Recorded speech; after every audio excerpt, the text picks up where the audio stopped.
नमस्कार, मैं आराधना सुधा। आप देख रहे हैं हिंद लाइव 2.0। आज 8 नवंबर है वही तारीख जो भारत देश के लिए ऐतिहासिक दिन था। भारतीय जनता पार्टी के अनुसार आज भी है। वो अलग बात है कि कोई इस ऐतिहासिक दिन के बारे में बात नहीं करना चाहता। 6 साल पूरे हो चुके हैं नोटबंदी को और देश कितनी प्रगति पर पहुंच गया है नोटबंदी से, यह तो आप देख ही चुके हैं। नोटबंदी करके भारत देश की आम जनता के साथ एक बड़ा ही भद्दा मजाक किया गया था।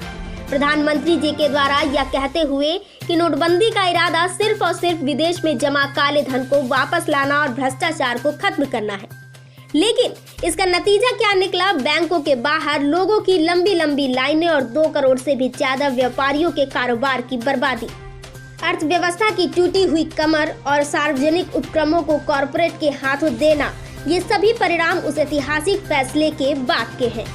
बैंकों के बाहर लाइन में खड़े खड़े लगभग 150 लोगों की मौत हुई, लेकिन इन मौतों की गिनती तो हुई जिसका कारण लाइन में खड़े होना नहीं बल्कि बीमारी बताया गया कि कोई हार्ट का पेशेंट था तो कोई डिहाइड्रेशन का शिकार हुआ, ऐसा कहा गया।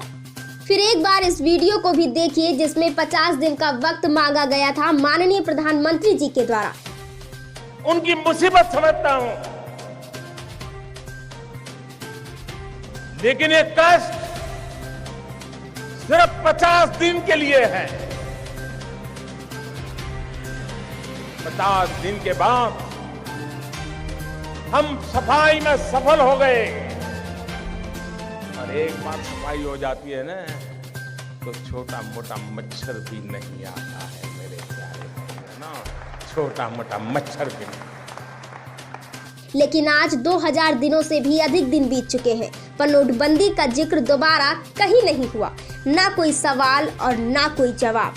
जबकि यह फैसला तो एक ऐतिहासिक फैसला था जो भारत देश की काया पलट कर देने वाला था और ऐसा हुआ भी। तभी तो अब रुपया डॉलर के मुकाबले गिरते गिरते 83 के करीब पहुंच गया।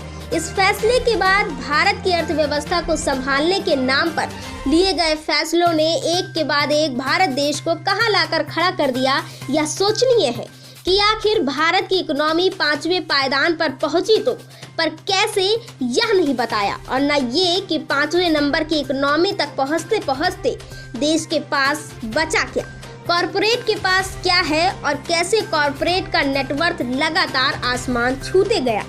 जिस एमएसएमई की बात सरकार करती है, यदि उसके हिसाब से देखा जाए तो उस वक्त की इंडस्ट्री और कर्मचारियों की तुलना में आज के समय में इनमें बढ़ोतरी नहीं हुई और रोजगार घटते ही गए।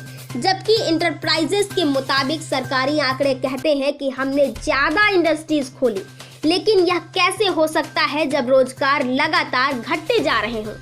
यह खेल ही सारा आंकड़ों का है।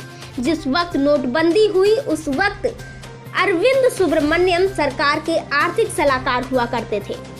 उन्होंने अपनी किताब में इस बात का जिक्र किया था कि नोटबंदी एक मौद्रिक झटका, बेहद कड़ा प्रहार है। उन्होंने कई मौकों पर यह भी जिक्र किया था कि इस फैसले में इनकी सहमति नहीं ली गई थी। यानी नोटबंदी के फैसले से देश पर क्या असर पड़ता है फर्क नहीं पड़ता, पर फैसला जो भी हो ऐतिहासिक होना चाहिए। आज 6 साल बाद इस फैसले पर कोई जिक्र करने वाला नहीं। 6 साल बाद इस फैसले से किसका लाभ हुआ यह हमारी जनता से बेहतर कोई नहीं जानता। 6 साल पहले हुई नोटबंदी पर आपकी क्या राय है, कमेंट बॉक्स में देना ना भूलें। धन्यवाद।